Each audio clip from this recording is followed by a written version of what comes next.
Alice Goo kung willing siya mag-undergo ng lie detector test. Hanggang ngayon, okay ka pa rin ba, Miss Alice Goo? Papayag ka pa ba magpa-lie detector test para malaman natin yung mga sinabi mo, ibabangga natin doon sa mga alam namin. Are you still willing? Madam Chair, pwede ko po i-consult po muna. Sino ang i-consult mo? Consult ko po sa lawyer po muna. Alright, you can do that during this hearing. Ay, thank you. Meron pong iba ang signature niya doon. At dito sa NBI clearance na ibinigay namin sa kanya, iba rin po ang signature. Kaya we cannot rely on the signature. Pero ang fingerprint po, hindi po yan magbabago magmula ipanganak hanggang sa mamatay ang tao. Lumalabas na pinaglalaroan mo ang aming batas, pinapaikot mo ang mga Pilipino. I move to cite Guo Huaping, also known as Alice Guo, in contempt of the Senate for testifying falsely and evasively before this committee.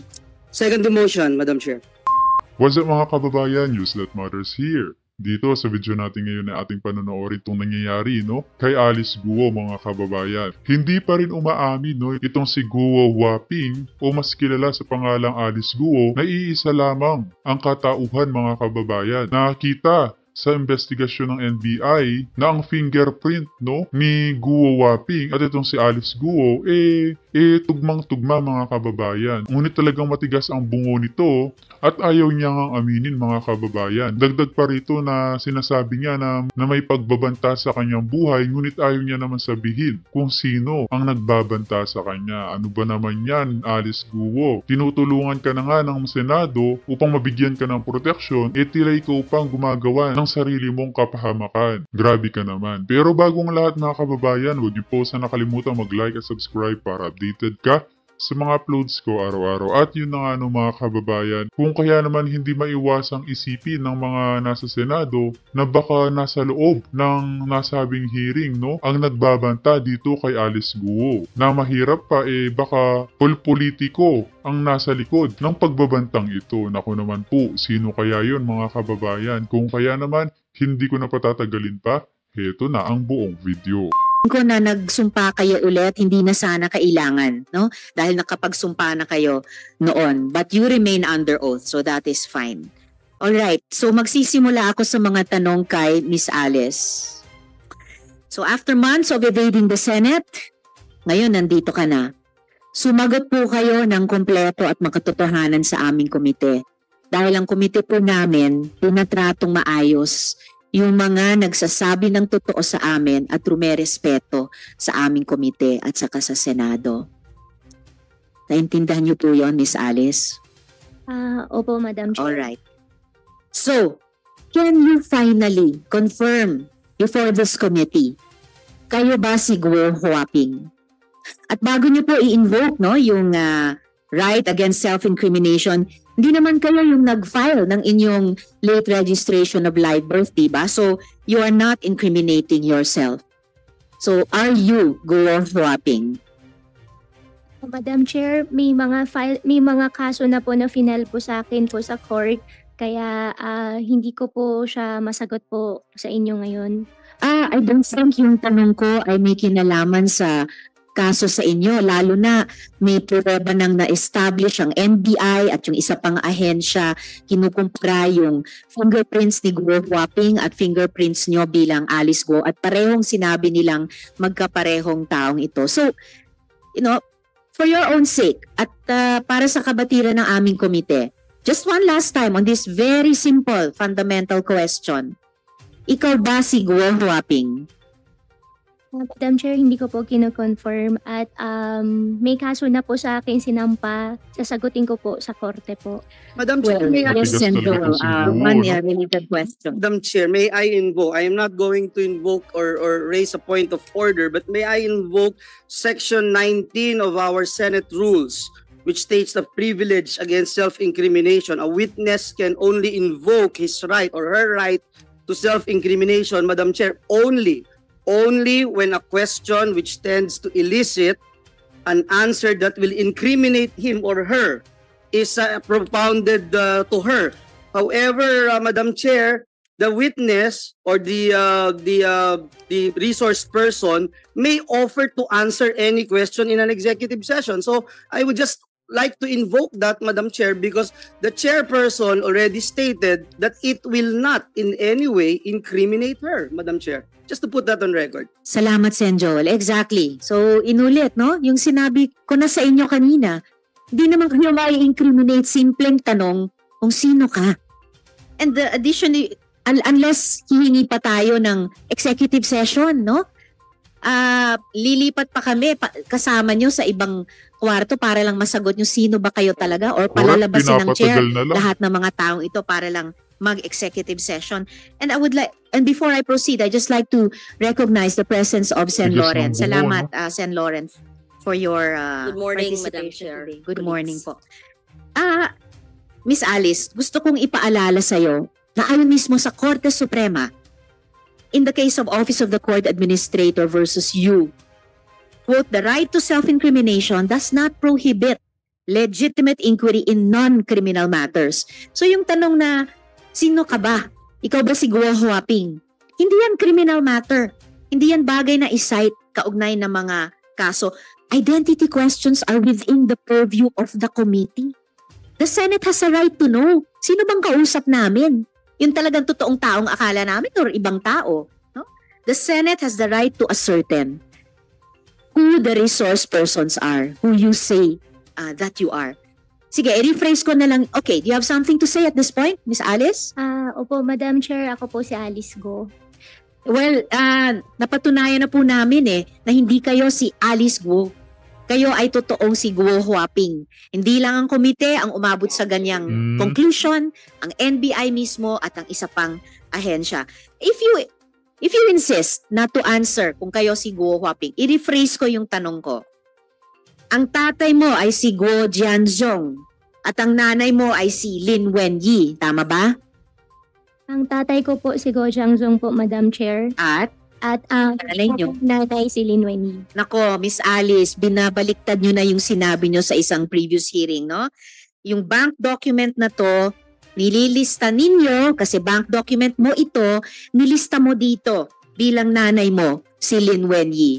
So, baliktad na, pinasinungalingan mo yung sinubmit mong bank document noon sa sinabi mo ngayon na hindi mo nanay si Lin Wenyi. You were born in China, not in Tarlac. Tama po ba?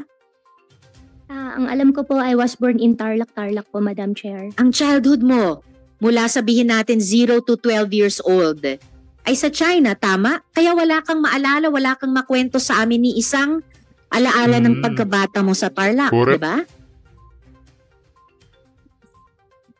Yes, and Lauren, for one related question. Statement. Nag-off na po siya. Pero maliwanag na nagsisinungaling kung saan siya napanganak. So, I bring that to the body.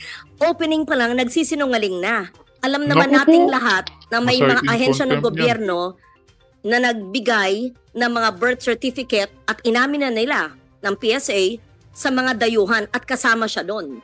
So, umpisa pa lang, ini-insist niya, pinagpipilitan niyang napanganak sa Tarlac. Wala na pong maniniwala yan. Alam na po natin yan. So, I'm just putting that on record. How can we extract the truth if the first question, wala pang ang question, ay nagsisinungaling na? Salamat, Sen. Lauren. So, thank you. At nakahanda na nga at lalong tumitiba yung ihahaing motion ni na Majority Leader at Sen. Joel Madam at the Chair. proper time. Madam Chair. Yes, Sen. Rafi, for one related question. Noong May 22 this year, hinamon ko si Alice Go kung willing siya mag-undergo ng lie detector test. Hanggang ngayon, okay ka pa rin ba, Miss Alice Go? Papayag ka pa ba magpa-lie detector test para malaman natin yung mga sinabi mo, ibabangga natin doon sa mga alam namin. Are you still willing? Miss Alice. Madam Chair, pwede ko po i-consult po muna. Sinong i-consult mo? Consult ko po sa lawyer po muna. Alright, you can do that during this hearing. Ay, thank you po. Balikan po namin yung tanong na iyon during this hearing. Thank you. Ngayon, This yes, is related. Sen. This is Joel, a related, related Madam Chair. question. Very related. Madam Chair, obviously itong ng basto sa Senado ay wala pa ring konsensya para magsalita ng katotohanan sa atin, Madam Chair. Yung simpleng tanong nyo kanina, Madam Chair, siya ba si Guo Huaping? kahit po magsinungaling siya, hindi siya sumagot, kung ano-anong sabihin po niya sa atin. Madam Chair, ang NBI mismo ay nagkaroon ng fingerprints ni Alice Go at nitong si Chinese National Gua Huaping. At in-establish po doon na match and the same person si Gua Huaping at si Alice Go. So ang tanong na lang siguro, Alice, ikaw ba naniniwala doon sa pagmamatch sa finger prints that match na ginawa nitong NBI na ikaw si Gua Huaping at si Alice Go ay iisang tao? Miss Alice. Madam Chair, honestly po, hindi ko po alam kung paano po nangyari. Basta alam ko po si Alice Go po. At pasensya na rin po kung hindi po kayo naniniwala. Ako sinasabi ko, as much as possible po, gusto ko rin pong sabihin po sa inyo lahat at sa mga magiging questions nyo rin po sa akin mamaya, may consideration lang din po ako sa safety ko rin po. Well, tatanungin ko rin kayo tungkol diyang sinasabi niyong safety niyo mamaya. Pero ibig sabihin din, bawat tanong namin ngayon, dahil paiksi na yung panahon, pasara na yung window of opportunity nyo, bawat tanong namin ay pagkakataon sa'yo magsabi na ng totoo at wag nang magsinungaling sa komiteng ito. Miss Alice. Short interjection. Yes, Senator Roy, for one related question. May I ask from the chair kung pwede natin ipaklaro sa kanya ano yung safety consideration na sinasabi niya? Para maklaro tayo kasi kung palagi siya mag-involve ng safety, hindi natin alam kung anong safety na sabi. Kung meron bang interesado sa buhay niya na isang malaking sindikato na siya ay papatahimikin o ano bang safety na sinasabi niya, Madam Chair? Miss Alice, tatanungin ko rin sana sa iyo yan mamaya ng konti. But briefly, simulan yung sagutin yung tanong ni Senator Roy. Ano ba yung sinasabi niyong safety na iyan? Tungkol po sa personal ko pong safety po. Okay. Ano yun? Anong threat, anong safety? So anong threat nakikita mo? Para matulungan ka namin. Sige. May death threat po. May death threat. Sino? Hindi ko lang po may discuss po dito in public po. Why don't you discuss it in public? The people ought to know about it. May death threat po na Sino ang nagbabanta sa'yo sa buhay mo? Kung ayaw mo pang sagutin ngayon, Miss Alice, hindi kayo makakatakas sa tanong na yun. Tatanungin ko rin kayo dyan. Madam Chair, wala po din naman po akong plan po na takasan po yung question po. Baka mamaya nandyan sa loob ng Senate hearing ang nagbabanta kay Alice Guo. Sa tingin niyo mga kababayan? However po, meron lang din po talaga na safety concern po sa sarili ko po, na security concern po, na death threat po na minigay po sa akin. Kaya hindi ko lang po ma-discuss po sa public po. Madam, yes, Miss Alice, nung nakita kayo ni Secretary Abalos, ang una mo sinabi kay Secretary Abalos, tulungan mo ako, Sec, may death threats ako. Sino ang nagbabanta sa'yo? Sagutin mo na ng maiksi at diretso, Miss Alice. Sen, pasensya na po, hindi ko kasi masabi po in public. Kasi nga po, may safety problem nga po ako. Madam Chair, that answer is unacceptable. As far as unacceptable, Senator. Pero sasabihin na yung committee sa kanyang safety, pag ganun. Wala namin kung binobola mo kami rito. Pagkatapos mo kaming bastusin, gaganyanin mo kami ngayon, sasagutin mo kaming ganyan, pagkatapos mo kaming bastusin, pagkatapos mo kaming takasan, sasabihin mo may death threat ka, tapos di mo masabi kung saan galing yung death threat mo. Hindi mo masabi kung dito sa Pilipinas o sa abroad. Miss Alice, pinaalalahanan kita, you never raised security concerns to the committee before. Nito na lamang na aresto ka na at ibinalat dito. Tatanungin pa rin talaga kita dun sa sinasabi mong death threats na yan na ngayon lang namin narinig yan. Balikan ko lang muna yung kumbaga prejudicial question para sa amin, yung identity ninyo. You entered the country as Guo Huaping in 2003, correct? Ikaw ay 12 or 13 years old pa lamang noon, correct? Madam Chair, wala po akong record po niyan. Oh, speaking of records, have you ever had a Chinese passport? Ang alam ko po, Madam Chair, Filipino passport po.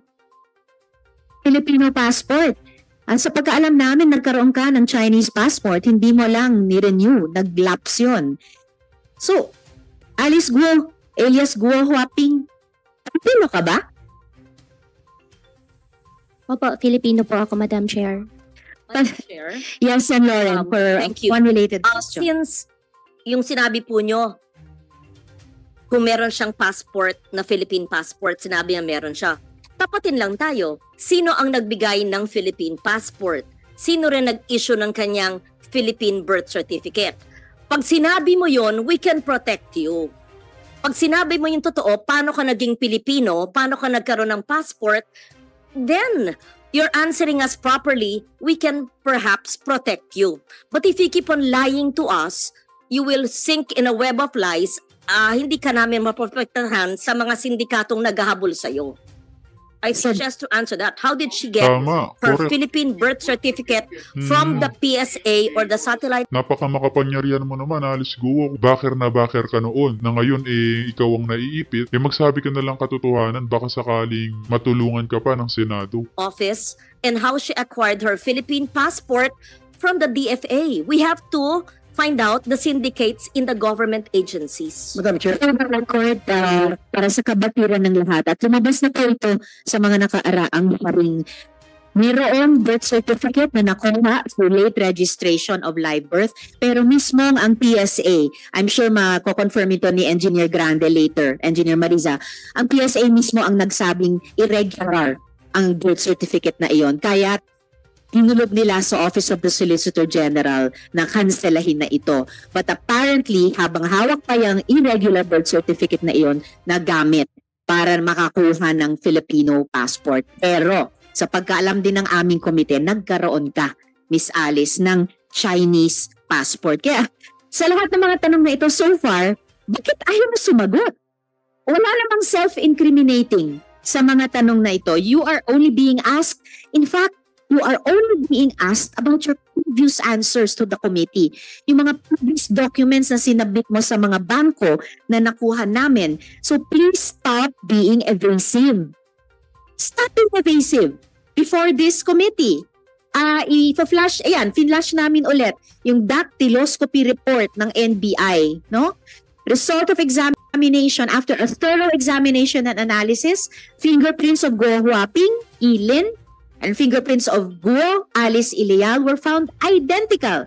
Opinion, NBI to, in view of the foregoing, fingerprints of Guo, Huaping, Ilin, and fingerprints of Guo, Alice Ilial were affixed by one and the same person.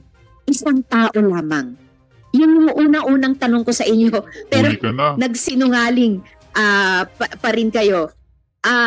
Now, once and for all, Alice Guo, alias Guo Huaping, I am giving you the opportunity to explain why you should not be cited in contempt for lying before this committee and for providing untruthful and evasive testimony.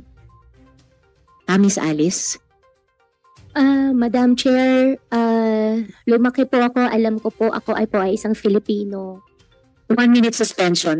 Pahingi po sa mga kasama na a quick Sen. Rafi, if you will allow, I request you and all the colleagues, mag 1 minute suspension tayo, a quick discussion sa ating mga senador, kung maaari po.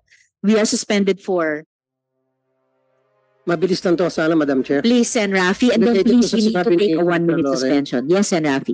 Malala ko yung sa previous hearings ng committee ninyo, nabanggit yung pangalan John Patrick Samson na supposed to be fixer na tumulong para ma-facilitate yung pagkakuha ng late registration, birth certificate hanggang passport ni Miss Alice Guo. Bakit hindi po natin siya inimbitahan? Salamat, Sen. Rafi. Actually, iimbitahin natin yung si John Samson sa susunod na pagdinig. Bahagi po siya ng tanong ko mamaya-maya sa ibang resource person natin. So let us... Last na po. Yes, please. Last na and Last na. before we suspend. Yung last hearing, merong sinulat si Sheila Go sa papel na sabi niya secretary, hindi naman yun sa executive session. So pwede bang may divulge kung sino yung dalawang pangalan na sinulat na hindi nabanggit sa hearing ng mga senador?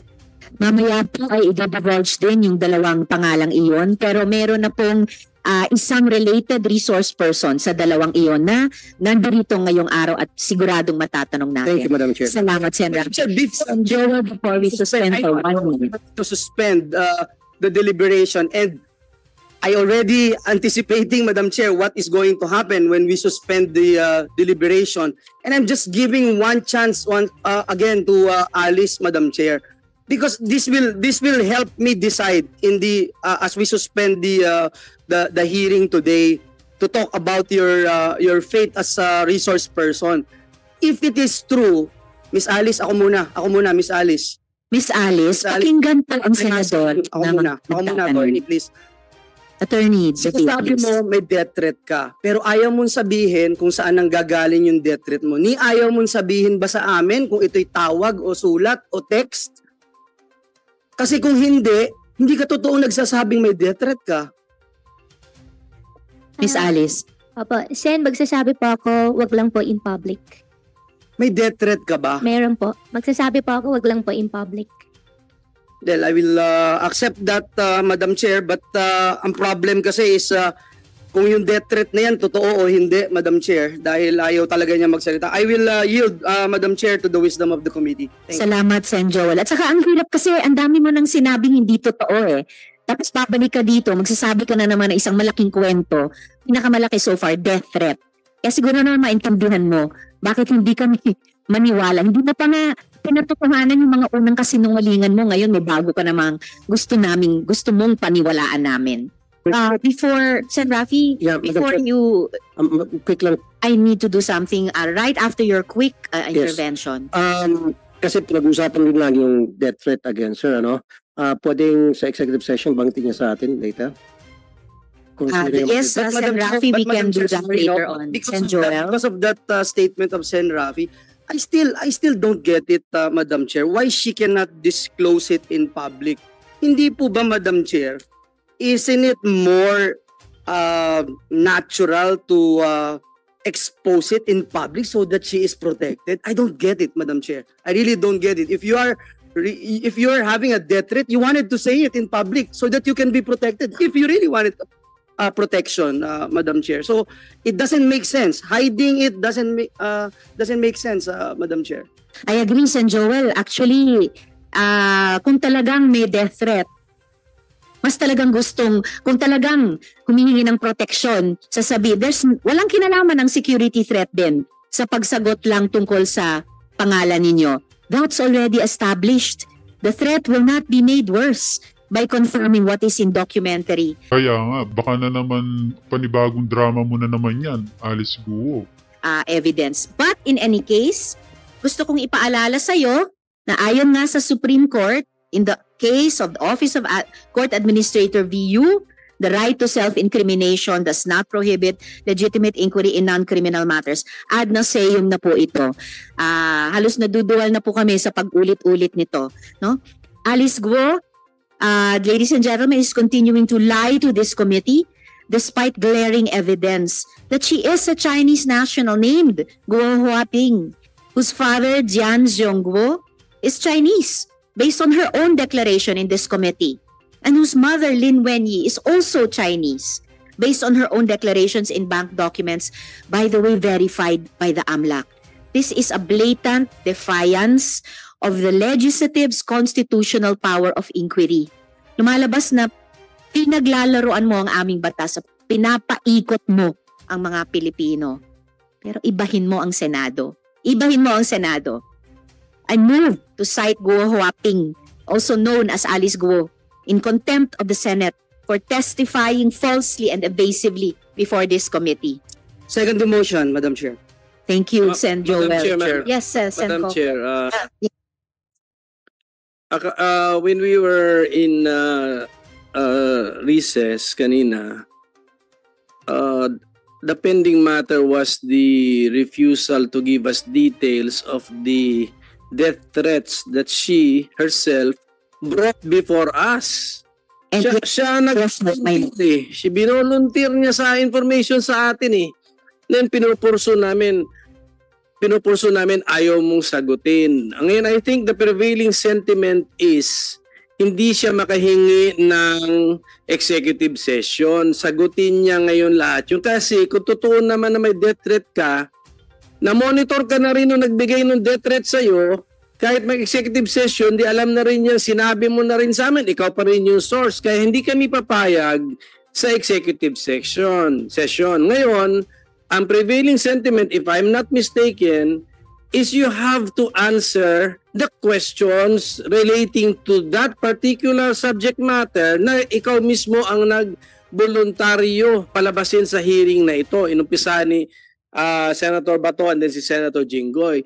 Kaya Madam Chair, doon ako sa ground na yon. If we should, kasi at least yun, there is no need to determine who is telling the truth eh.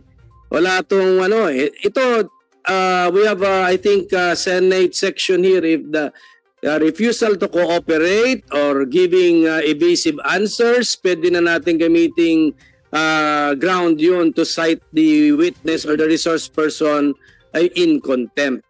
At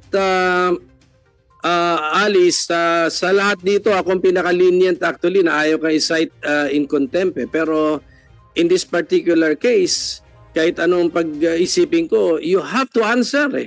You have to answer, and if we require you to answer publicly, you have to answer. You can invoke a right, pero pag-usapan namin yun. But when we deny that you are not entitled to such a right, then you have to answer. Otherwise, mako-contempt ka talaga.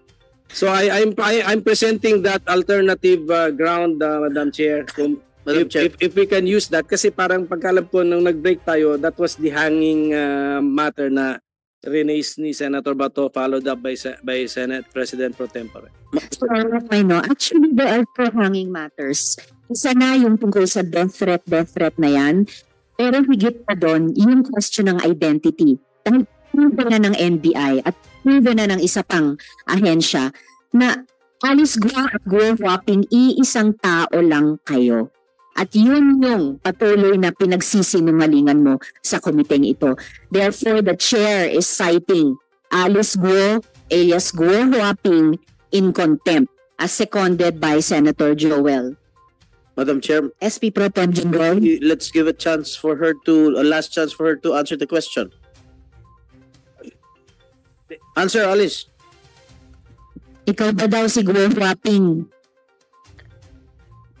Madam Chair, Sen, pasensya na po talaga. Ako po si Alice Guo po. Okay, well, pasensya din po. The chair cites Alice Guo alias Guo Huaping in contempt of this committee as seconded by Senator Joel. Yes. Thank you. Anyway, she has been cited in contempt, but hindi kasi ako present sa past hearings ng Committee on Women, but has she been confronted with the documents of Guo Huaping? Napakita na sa kanya? Kasi dapat may handwriting doon or may signature na allegedly coming from her, di ba? Did she deny or the signature?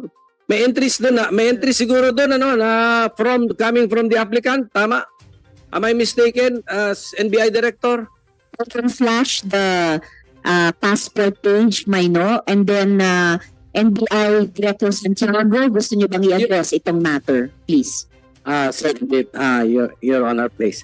Yun pong sa signature, remember yung sa ACR niya, doon namin ibinase, ay meron pong iba ang signature niya doon. At dito sa NBI clearance na ibinigay namin sa kanya, iba rin po ang signature. Kasi bata pa siya nung yun hong sa ACR eh. Kaya we cannot rely on the signature. Pero ang fingerprint po, hindi po yan magbabago magmula ipanganak hanggang sa mamatay ang tao. Yes, but have we confronted her with the document and then asking her, did she accomplish the said document? Tanawin natin siya kasi hindi naman siguro siya musmus na bata.